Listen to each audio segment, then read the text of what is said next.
Hi, welcome back to Educator.com. Today we're going to have our first part of the math concept petting zoo. Legal disclaimer, test names are the registered trademarks of the respective owners. Said owners are not affiliated with Educator.com. The College Board was not involved in production of and does not endorse this course. Welcome to the zoo! If you want to do well on the math section of the SAT, you need to know a wide variety of math concepts. So the purpose of the math concept petting zoo is to show you a huge number of different concepts in a short period of time. There's a lot of concepts that we're going to cover in here, so the zoo is going to be in two parts. The first lesson, this first part of the zoo, will generally cover topics that are relating to interaction of numbers, equations, functions, things like that that are sort of more algebra-y. Then the second lesson will focus more on geometry, shapes, and a couple of miscellaneous topics. The topics in the zoo don't cover absolutely everything you're going to see on the SAT, but they will go over a huge portion of what is in the math section. Being comfortable with everything in the zoo is important if you want to achieve a high score in math. So you really want to get a good sense of what's in the zoo and be able to do well with all of it. How does the zoo work? Each concept is going to be presented by showing you a question based on that concept. After you get the chance to see the question on its own, we'll go over the answer and how to solve the problem. So I'll give you a few seconds. You can pause me. Recommend actually pausing me between seeing the question and seeing what the answer is, just so you can get the chance to think about the question for a little while and maybe even solve it on your own.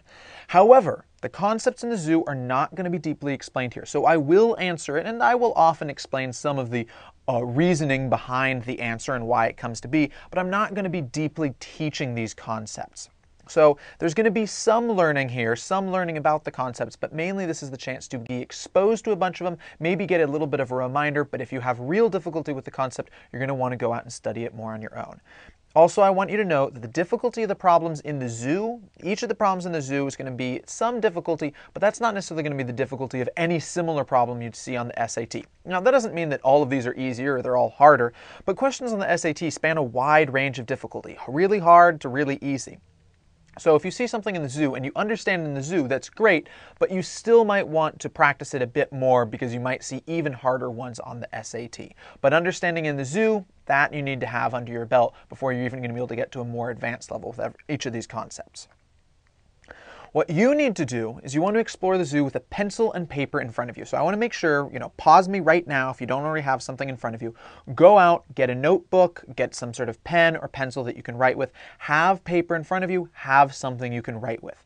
Make sure you could solve each problem on your own before the answer is revealed. So if you don't know, if you look at a problem and you're not like, oh, that's obvious to me. Unless each problem is absolutely obvious to you, pause it before I give the answer and see if you can figure out what it would be on your own.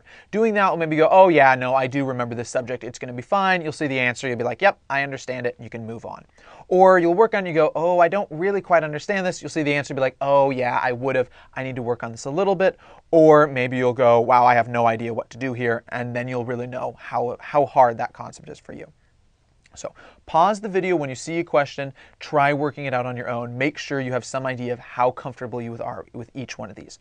Whenever you find a concept you don't know well, something you aren't really comfortable with, write that concept down. This is really key. That's the point of coming to the zoo. Note how much help you need. Do you not understand the idea at all? Is it really confusing to you? Do you get it to some extent, but some of it doesn't quite make sense? Or do you just really need a really short refresher with just a couple of words on it, be like, oh yeah, I get it. Get a sense of how much help you need with each one of them and definitely write down what you will need help with. Now, take this list of things you have and go start studying those concepts.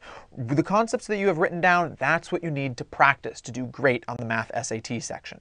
Begin with the ones that you find most difficult. The things that you have absolutely no idea what to do on, go learn those first, because the ones that you have some idea, you might be able to do some of the questions. But the ones you have no idea, you really need to understand.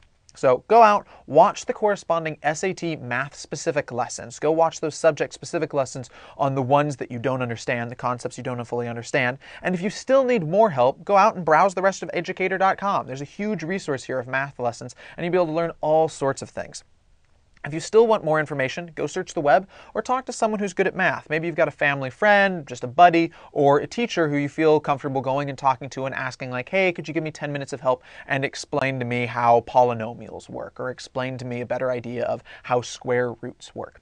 Something like that, But the important part is figure out the concepts you need help with and then go work on them. You really want to make sure you're comfortable with all the concepts in the zoo.